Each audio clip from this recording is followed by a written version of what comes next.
It's so painful.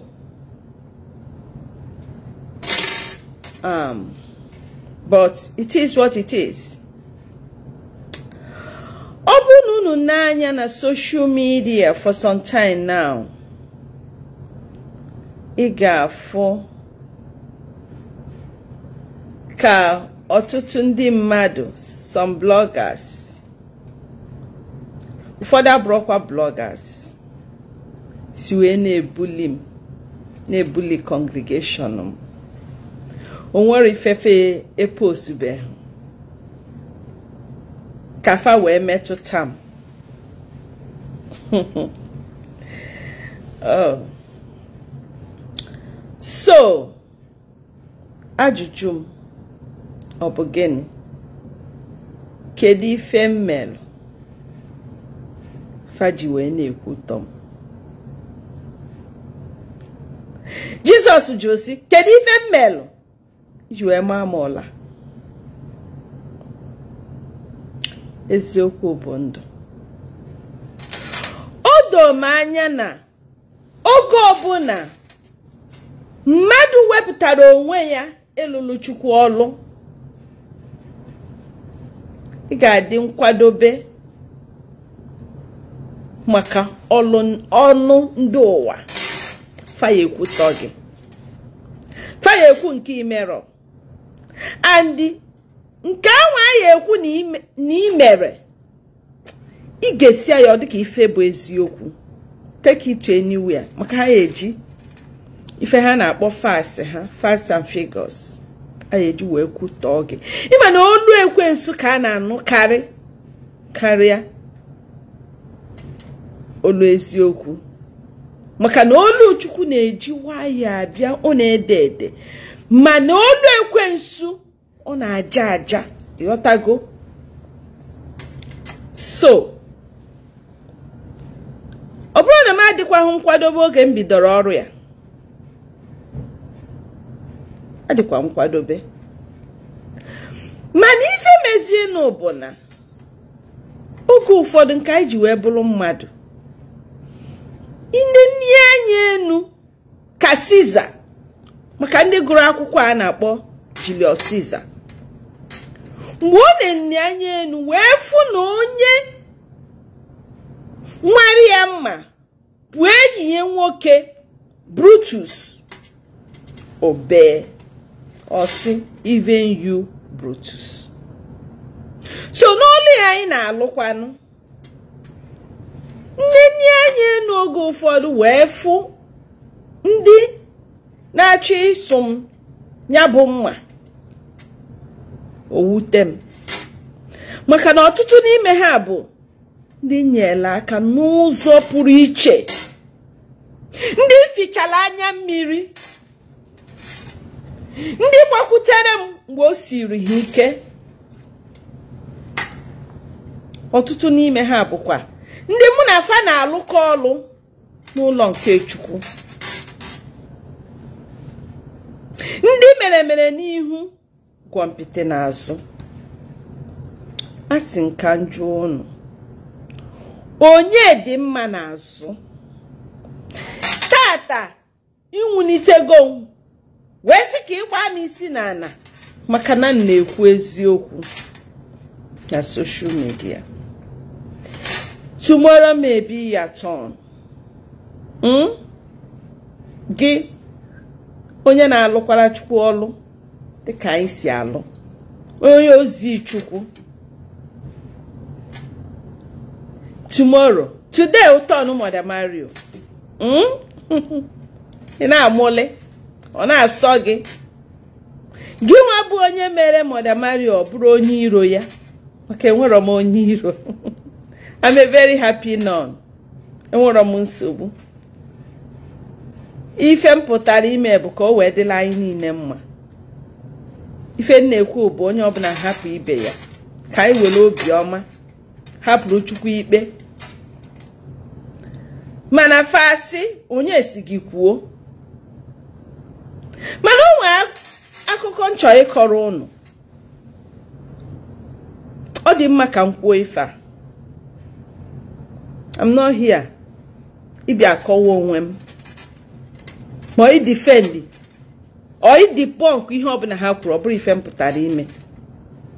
Chineke maka o si anụ ọgụ ya, ọ maka o si alụnụ m agha. Ọ na this year ka ọ ya eme 25 years nchi sister, so he knows how he has been doing it.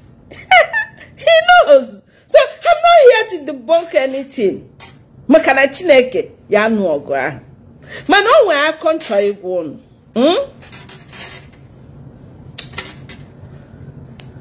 O nwe ofu nwanyị mmata na social media.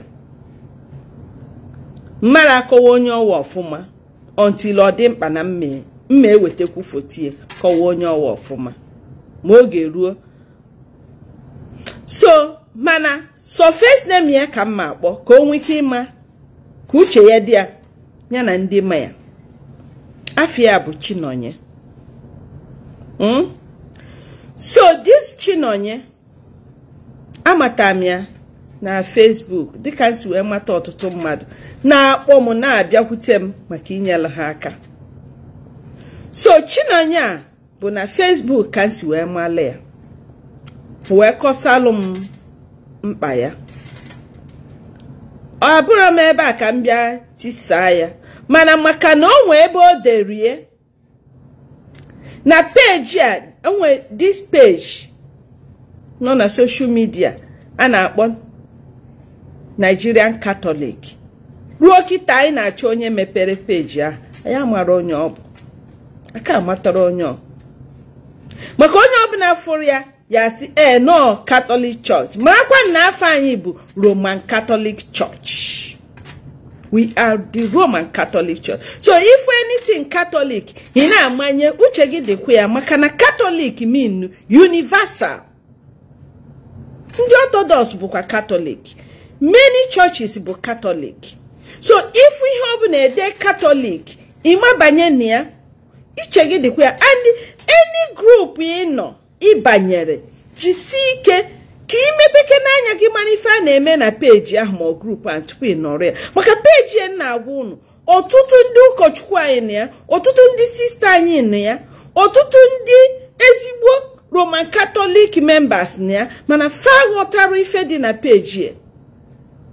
Anọbụkwa m ya until mbosi m fụrụ na peji ahụ na-question about the queenship of Mother Mary. Masị, are you serious? Up to this morning, ọtụtụ ndị ụkọchukwu anyị nọkwa ebe ahụ wee na-eme comment ọnụ uche ha dịrị ya, amarọ m. Mana ọka njikwa ohere egwu unu na peji ọbụla ị banyere na-eru anya ọfụma. Maka nke na-ewizi kịta bụ na ọtụtụ ndị mmadụ anti-Christians, anti-Catholics na-emepezi pages kịta with afa yiri afa church, ma ministry, ma Catholic, ma afa mmadụ. It's just like itinye ije na Facebook ugbu a tinye all those priests nwere prayer minister ifu ọtụtụ afa ha eji wee mepecha forum. Ọ bụrụ ọfa. So ọ bụrụ na ị chọọ ịbanye group ndị a ma ifolo ha, uche gị dị ya. Ị nwere ike ije nyoro ihe peji na-ekwu without ifolo peji ahụ. So biko na-arị anya peji niile ị na-efolo, ndị niile ị na-eso, marakwa ma ọ bụ ebe ị ya amụta ezigbo ife. So ka na-achịkwa azụ n'akụkọ nchọ ịkọ, maka na nwaanyị ejekwa na peji ahụ wee dee ife o dele against me.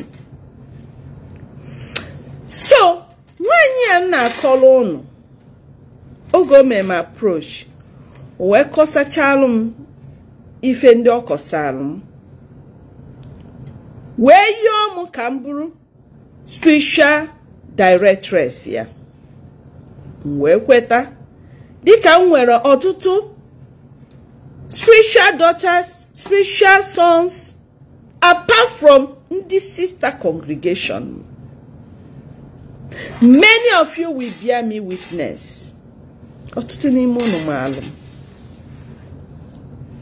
So Aneje. Oweru last 2 years. Nnọtala ụnọ Christmas before nnọta. Nwanyị a maka di ebiro na Nigeria. Di ebi Canada.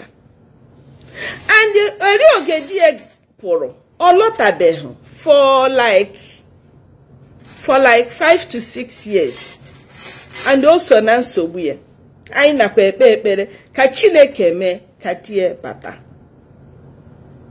So, o wee sị mụ na ọ chọọ ịbịa na be mụ ma nlọta na convent mụ wee spend there the Christmas at least ka ha pụtụkwanụ maka na m emeri ebere nwaanyị nọ ọnụ naanị afọ how many years tie na anọrụ ya wee kwe wee yọọ die maka o mekwa ka mụ na die na-ekwu na-atasi obi na ọ ya adịcha mma maka ihe gbasara inwe akwụkwọ obodo oyibo na-atasikwa nwaanyị obi na ya nwee ndidi na ọ ga-adịcha mma.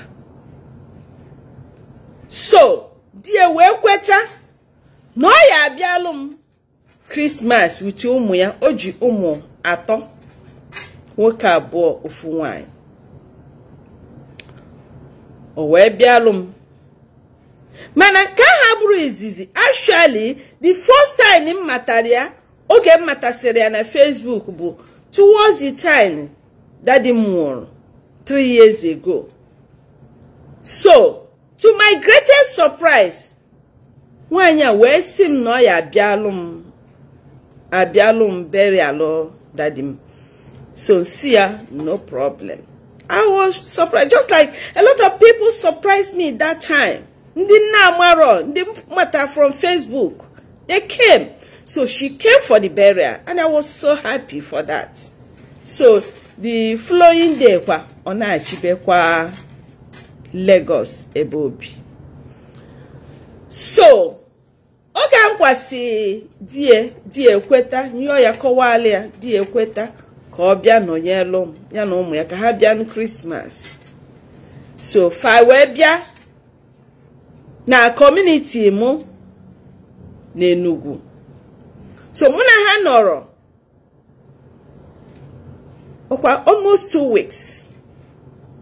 Yeah, I took proper care of them.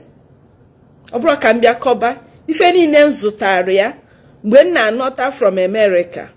Zuoro ụmụ ya akwa, shoes, everything. I nọrịsịa. Mana oge ọ nọ na nke m maka na ọbụrụ sọnsị ya na-evisit m ma nnọta otu a. My special daughters they come. Enọta na ofu one of my special daughters na bro sister wee sị m mommy nwa gị nwaanyị na-enerukwu ya anya. Ị na-afụkwa ife ọ na-eme? Nsị a kedu ife ọ na-eme? O si m na true phone ọ nọ na phone with ndị ụkọchukwu. Na ọ bụ eziokwu na di ya nọrọ n'ụlọ mana ozi na ụdị ya ọ bụrụ ofu onye ọ bụrụ abụ 2-4.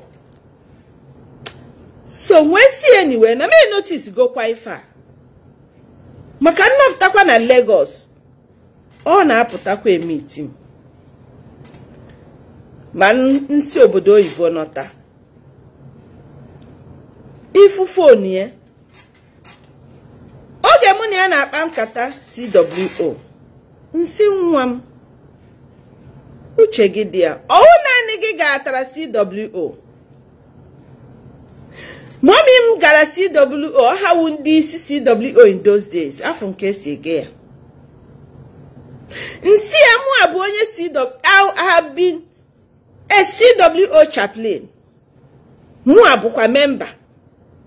Ọ bụrụ ka isi aga ya welu nwayọ maka njọ ya gịnị ka gị na ụkọchukwu na-akpa gịnị ka ị na-akpọgharị ndị ụkọchukwu because ọ bụrụ fa na-akpọ ya from what ife mfọ ọ bụrụ ndị ụkọchukwu anyị na-akpọ ya nsị ya bụrụ na ọnwụnwa dịrị ndị ụkọchukwu anyị onye ka ị na-akọrọ. At a time she got annoyed with me. So o nwezi nke mme wee si ya na ọ bụrụ na ịkwụsịghị ụdị ndụ anyị na-ebi na mma cut off from you. Imasi na mma bụ spiritual director gị, directress gị. Na-agwa gị ife ị ga-eme, ịma anụ ya. Gekwa ntị. Nsị n'obodo ebe a nụrụ gị na m ebigo ebe ahụ, na m alụgo ọlụ ebe ahụ. Na amakwa m omenala fa. N'ịbụ nwaanyị anụrụ anụ akwụgoro ụgwọ ya. Na o nwere ụdịrị ndụ ya na-ebi dịka nwaanyị nọ na di, na ọ ya na-eme di gị effect ebe ọ nọ. Na o nwere ike soro na-ebutere ọdachi kpatara na ihe ọ na-achọ n'obodo oyibo na ọ chọtabeghị ya. Nwa nwaanyị wee wee iwe, wee soro m iwe. Na nsị nọ nyanwa kpataziri ihe di eji o nwetabeghị akwụkwọ n'obodo oyibo. Ife o mewo ọ blọkụzie mụ na Facebook, blọkụ ọmụ na WhatsApp, blọkụ ọmụ ebe niile maka ndị mabụ ya ma before na ọ na-adị post m steady ma na Facebook ya ma na WhatsApp status ya. So people ma ndị mazi mụ na ya bịa ha na-ajụ m gị na-esezi maka ihe ọ na-edezi maka m na status ya, even though ọ da akpa afa. Mana mgbe ị dere onye wu si ya wu onye isi na congregation ma menka fam onye ọ na-ekwu fada afụkụzi ka ọ na-epost m, mana achọrọ m ịma ife mma wụ na m agwa na nwa m nke bụ eziokwu na ọnụ m ka m lụrụ. So ịma ife o mezi o jezie kpọbazie ndị ụkọchukwu anyị niile ahụ ọ na-akpọ n'abalị amba, o je gwazie fa na mụa bụ Mother Mario na-emi accuse na ya na fa na anyị.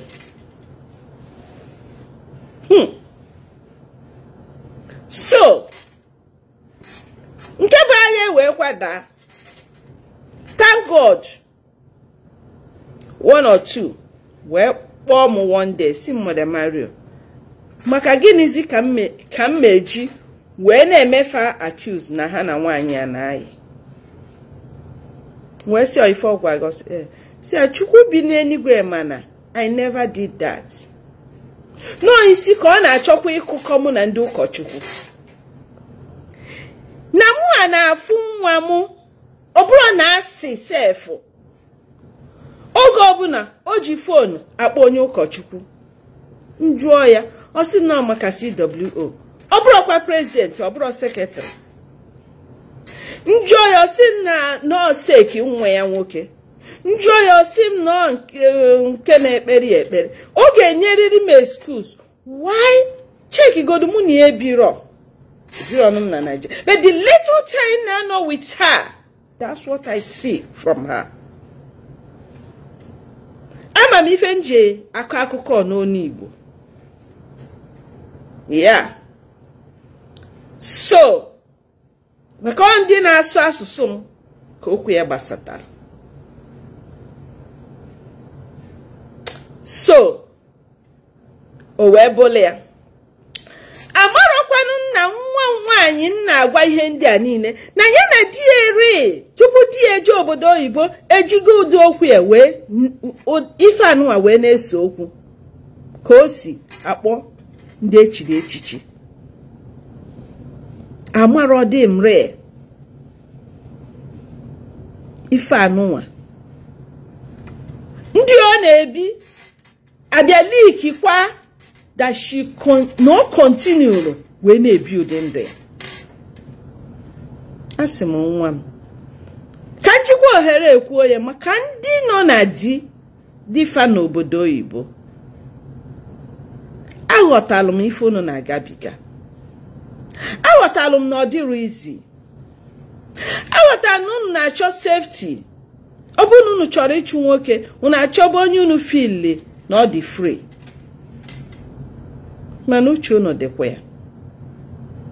Maka na unu nwa oge m kwuru okwu otu many of you si na-agba mbọ na-eframe ndị ụkọchukwu anyị up through video calling na ụmụnne. Nkwụsie ya unu achọ ịlakọ mụ na ndị ụkọchukwu isi ọnụ na m kwuru nke a na m kwuru nke a, mana Chukwu bi n'eluigwe ghọtara ife m na-ekwu. no alert ka na-enye information maka mmadụ ịdaba n'aka ụdị ndị dị ụta. So ife nwaanyị a mekwuziri wu kita maka fa bịa dịka ya na ndị otie bịa dịka ndị etinyere na cage ya nkịta etinyere n'ime cage. Ozugbo ị ga-atọpụ ha na cage come ha back ya. So ha chere m eche since na-eche mbosi Mother Mario ga-emekenye ka ha dọka mụ wee ruzie nke mbosi a okwu brother Ebuka Obi abụ enu Son John Mel bụ isi rapụ nnu nwoke aka tama bụrụkwa Ezionite mana from ihe na-afụ n'ụnụ rapụ ya ka anyị nebe n'Chukwu asị weta m ka egbuo na onye isi ụka dịka m. Unu kwetere na mbe onye isi ụka yet unu sikwa na nwu fake. What a contradiction. Nke onye si ahụ Nigerian Catholic page holder meziwu amaghị ebe o si wee forgeta prospectus congregation buru afa congregation buru ihe niile bie ya na fake nka ọ na-ebugharị ndị ọjọọ a na-eshi akwa ya. Onye dere na page m si na Mother Mario na nwere strength m na-achọgharị onye nwe page ahụ na can't we offer it to God on oburu. I mean it's not a big deal ọ karịa ahụ Chineke Jesus taa. Anyị kwekwala ekwe mana ka ngwakwu na eziokwu ọkwa so osisi ka a ga-agwa na a ga-egbu ya ka kwuru ebe ahụ. Yeah. At the same time, what bụ ị na-eme mmadụ ihe chetakwa na enwe onye nwe onwe ya na enwekwa government na enwekwa law that defends us. Sometimes if canon law does not defend us, civil law will defend us. When human beings cannot defend us, God will defend us and fight our battles. I don't mean bad. I'm a graduate of mass communication. Even without being a nun, I can name quite fun one name. Calling if on fake, more real, has nothing to do with telling you people the truth. Here, it changes nothing. I'm not telling you what I'm telling you all the time on social media because I'm a nun. I am telling you because it's my call. I want your happiness. Stop making others unhappy. Obu no we ihe kwuru ifili na ekwutemie.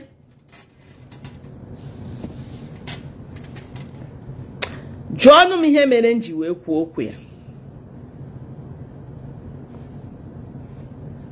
I'm also a human being.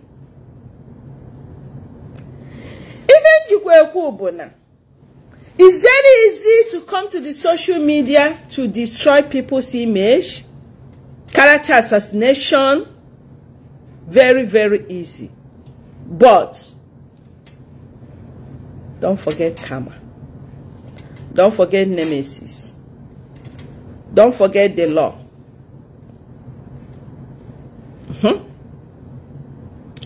Okupana ko ham n'ọnụ.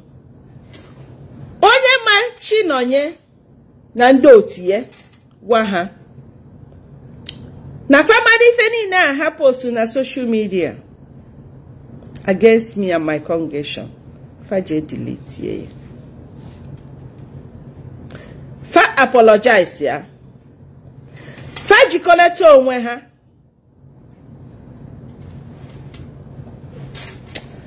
because oda atosikwa mamu asim oda atosikwa mamu abukwa mu nwa mmadu esikwa from a family enwekwa ndị fụlụ m n'anya dịka unu nwekwa. I always tell my followers, please do not insult any priest of God.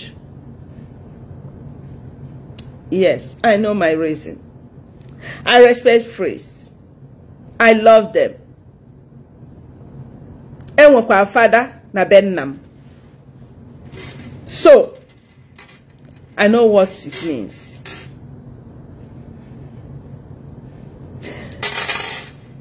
A priest, and our father Peter Uchonoaha, Biana social media, there Mrs. Mario. Nesianya Nkwa Nsi Jesu Ebeki nozi Odelifa anu aneme. God, why are you silent? The devil and the agents of evil forces and they take over. And I silence the good ones. And I silence your truth. The energy we should use on social media to touch lives, we are using it to fight one another. Is it funny?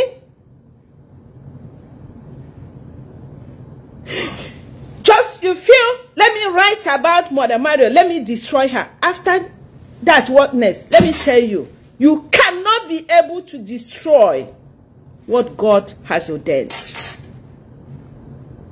When God says yes, nobody can say no. You know what happened to Saul? On the way off to Damascus.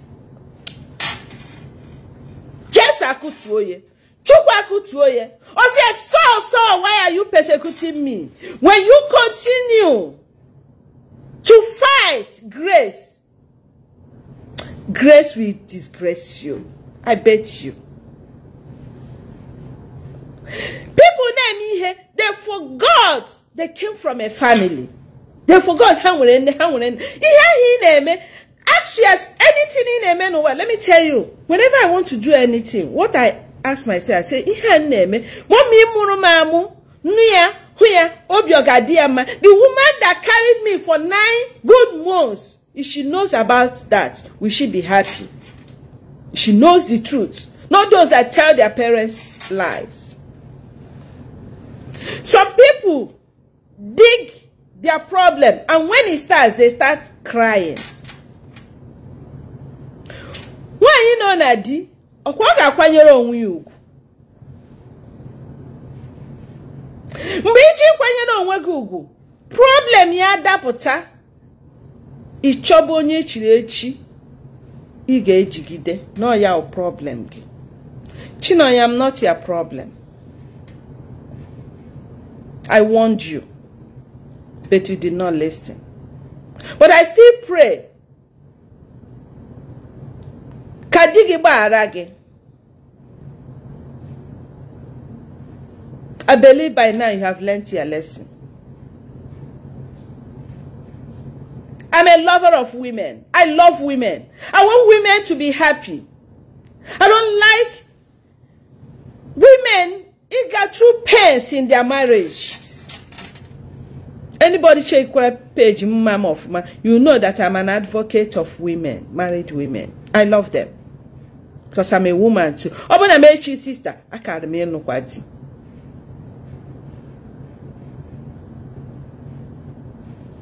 So, Burolan Hosea. See her. Rap Mother Mario na congregation yaka. Call us anything you want to call us. It's your own cup of tea. Manabachos are go mile. Let us pray for all those going through the pains of false accusation.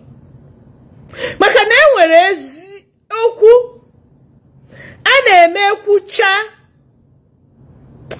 odika obu ezi okwu ekwensu na-achọta otu ọ na-esi jukwacha ya wete fast ya. When I saw somebody bringing in prospect, just, oh my God, I don't even want to go that area.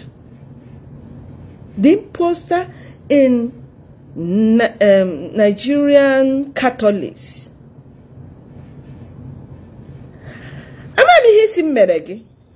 I don't know you, but I like him on you. For a long time, they preach. I preach. They are not happy with the truth. But I'm unstoppable. I want to tell you, you can't stop me. I send go to Ndi Ishi ka hagwam ka mechi onu na me preach izine. How can you stop the work of God? How? Hannah fight can shut down my congregation. You can do that. If shut down the missionary daughters of the Eternal Father has nothing to do with shutting down Mother Mario. And Obu can come there. Chuku Olmo can find our congregation and find Doya. Oh, no. Uno cho. Do what you want to do. It doesn't stop my personality. Ndi the truth.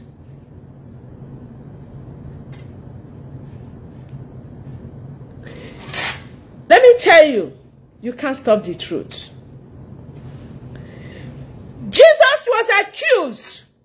He was accused of being a liar. Of claiming, in fact, he was accused of being an imposter. Claiming what he's not. Because he said that he is the Son of Man. The Son of God. He said, I will destroy this temple and on 10th day I will rebuild it. They didn't understand what he was talking about. Again. Somebody accused me the other day, now we're bad mouth. Now, because some people will come to my page and comment something, and sometimes I decide to respond to them. Because now we're bad mouth. Let me tell you, when Pilate was asking Jesus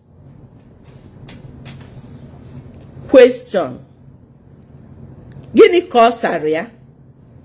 Jesus amachero we kitty. No ne Pilate. Oh wesia.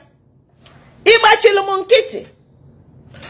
Obuni maro ne were mi ike. Irelease gi mo jigide gi.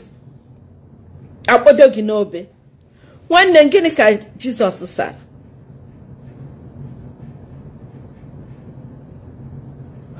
Osia. Pilate. Iwere ike obuna n'ebe m no. N'ọsọ nsọ Chineke nọ n'eluigwe. My heavenly God onye nwere power. Pilate, you have no power. Pilate agbaka. Onye biva. So you think you have power on me? Earthly power. If Jesus said no to you, you will have no power. On your way to where you think you had that power, Jesus will strike you down. Iwe ike wala aka ga hi na type about Mother Mario, ye we da. Ya onwo.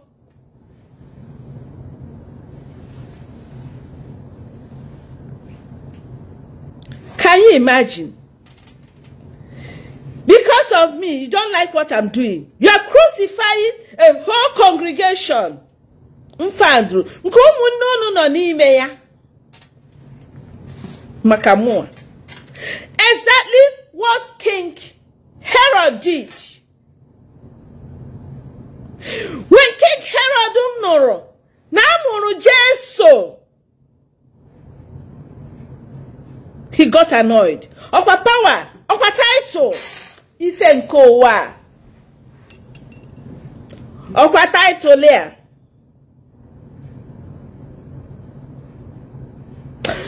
Mbe Herod nunu na amuru nwa Jesu. Onye ga-abụ onye nzọpụta, the king.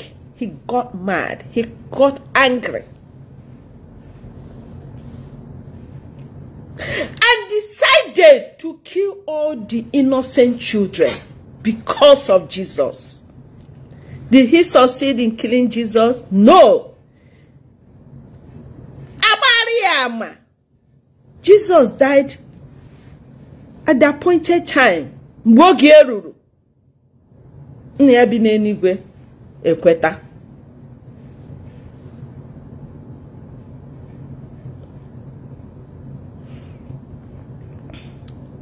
Somebody found a congregation. Ina alu ya ọgụ. Ina agba ya mgba. Ị ga-echi nke gị, chie nke onye ọzọ. Chukwu kpọrọ mmadụ oku, ọ na-arụrụ ya ọrụ. Ị na-anụ ya ọgụ. Ịrụọ nke gị, ịrụọ nke onye ọzọ.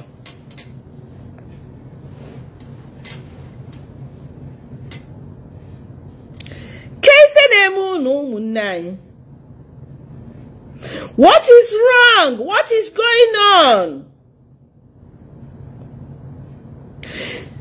All of you, madam, you don't know me in person. You have never met. Let me tell you, if you meet me in person, I'm not boasting, you love me. They're telling you something about me. They're gossiping.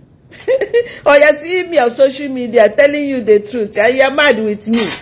Encounter me, you will love me.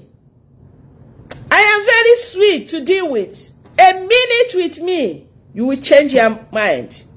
I will transform you. You have to dig in easy. I don't want to get you so.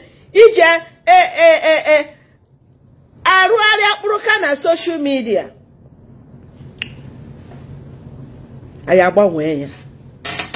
There is power in the Lord.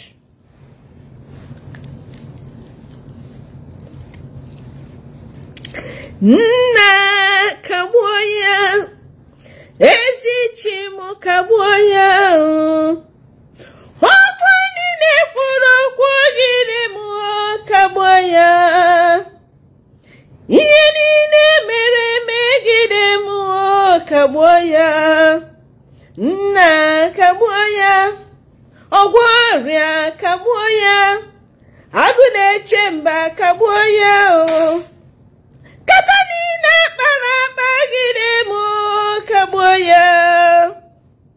Henine dere gide mo kaboya. God the Father kaboya. God the Son kaboya. Holy Spirit kaboya o. Okwani ne kuru megide mo kaboya. Ebenine hajida hamuga kaboya. Obuna bedi bia kaboya. Ekechide kechi kaboya. Iyenine mere megide nwagi kaboya.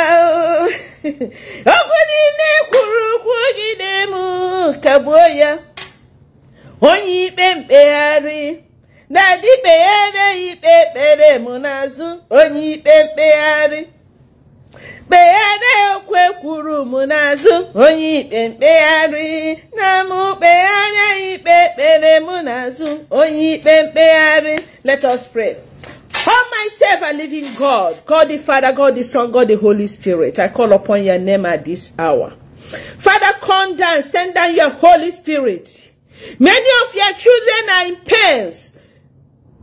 Many of your servants are in pains because they cannot rest.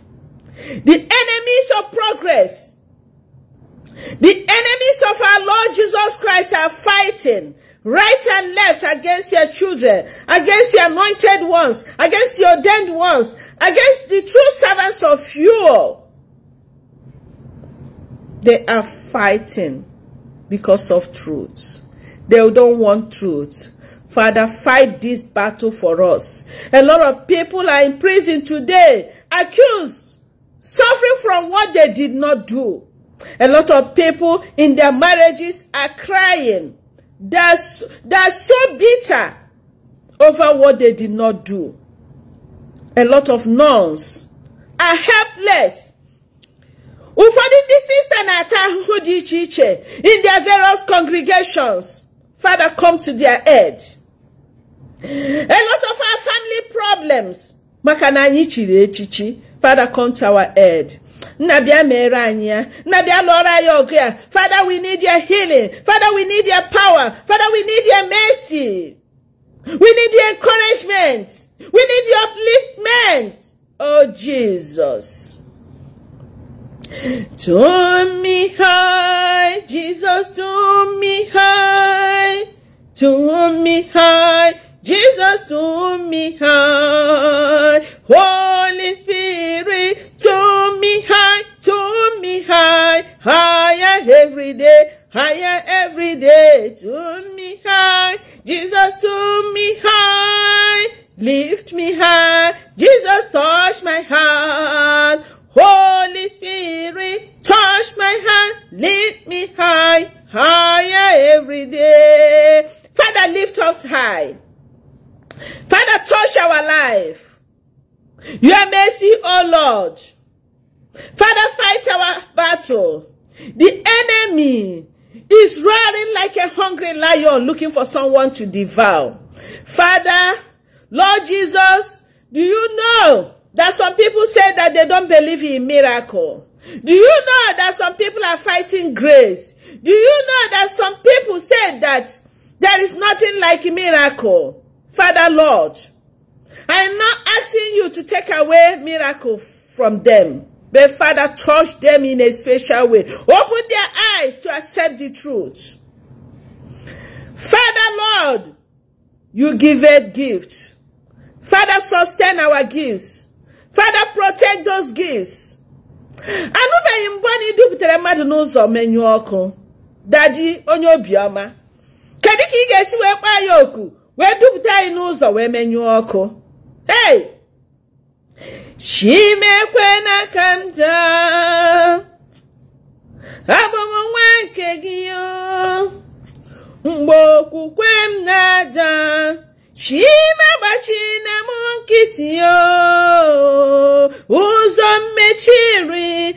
Namu meire monuzo. Koloma nini ruru nisimu. Garila niyo.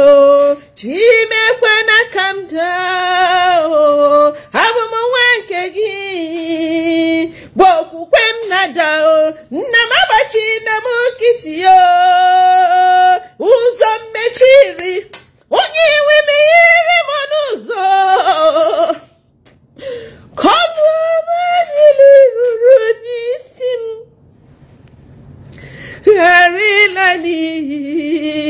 Hey, Hezebube, heal the pains of many nuns out there in tears. Hey, many nuns out there that is looking for help, that is looking for the mercy of God, that is looking for your peace. Many are going through family torture, family problems, family death, family sickness, family poverty. As nuns, they have nothing. How they can help their family, how they can help their siblings. Father, provide for us. We left father, mother, siblings to come and follow you. We left husband, we left biological children to follow you.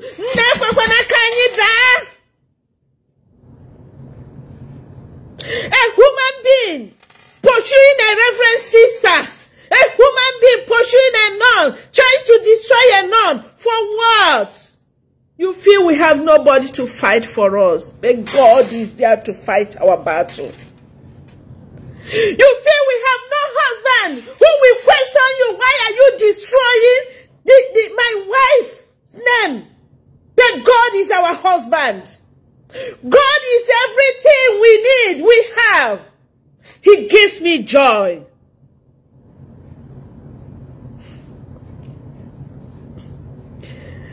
Father, Lord God, eternal Father, I am calling upon your holy name.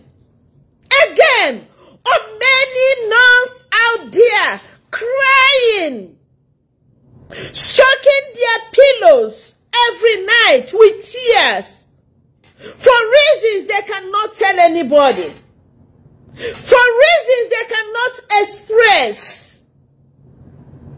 Some who are being suppressed by one reason or the other, by one person or the other, not to talk about by the so-called authorities. Father, hear your people. I'm talking about the pains of a nun, pains of truthful nuns, those who believe in you, who trust in you. For when I think I have lost my foothold, your mercy holds me up. Father, in all the pains I have gone through in life, Father, you are still what you are. Father, I want you to bless my fellow nuns going through pains. I want you to be our protector. I want you to heal us, Lord. I want you to make people that are supposed to understand our calling to understand our calling. People are mad at me because they have never seen a sister, a nun, speaking the way I speak. They have never seen such in the entire world. I am called for a special mission. I am sent for this mission. So do not be surprised. The date of my profession, first religious profession, is in Post Cathedral in Seluku. I said, Lord, do not let the fear of pain stop me from following you. Stop me from doing your will. Stop me from preaching the word of God.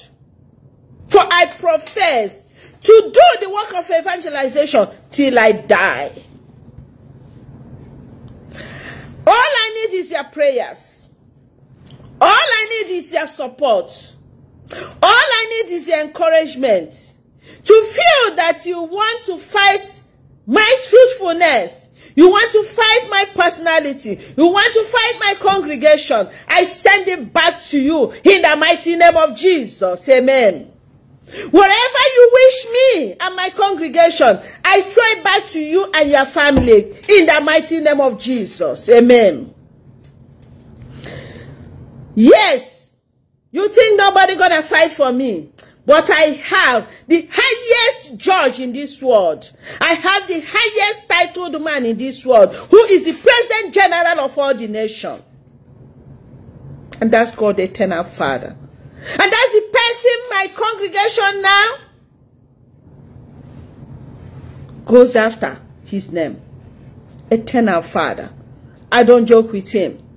When Jesus said, when the apostles of Jesus said, Teacher, teach us how to pray. What did Jesus say? Our Father who art in heaven. That's the man I look up to. That's the man. I am doing his will. We have all called to do the will of God, not the will of man.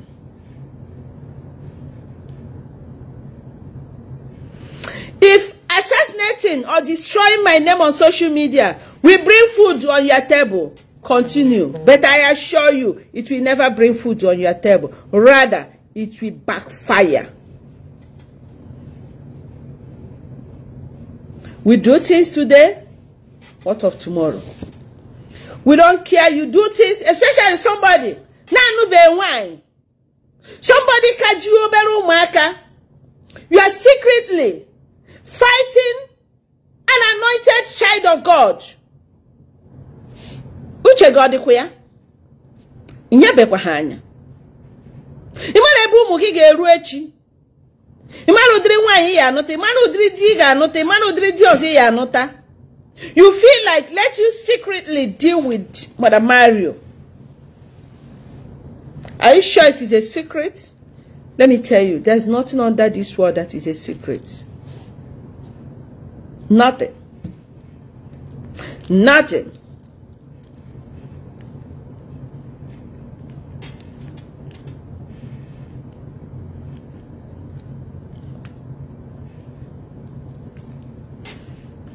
Lord, my prayer again today is never let the fear of pains stop me from doing your will. Never let the fear of pains stop me from doing charity, from being kind, from helping people. I tell you, all the people that have ever hurt me are people I have helped. Onye na-amagi, ama megi for John. Obo oke no n'ụlọ gwara oke no n'ama na azụ dị na ngịga. So, share this message. I need your prayers. I need your encouragement. I am still the happy nun. I am still that your mother Mario. If I chuku madaka, odi ye na anyi chuku. Nothing. If I chuku nenu wanine. If I chuku nenu wanine. Onwe ihe nyiri chuku nenu wanine. Oh, if I chuku. I love you all. May God bless you. May God remove such pains in your life. Through Christ our Lord. Amen.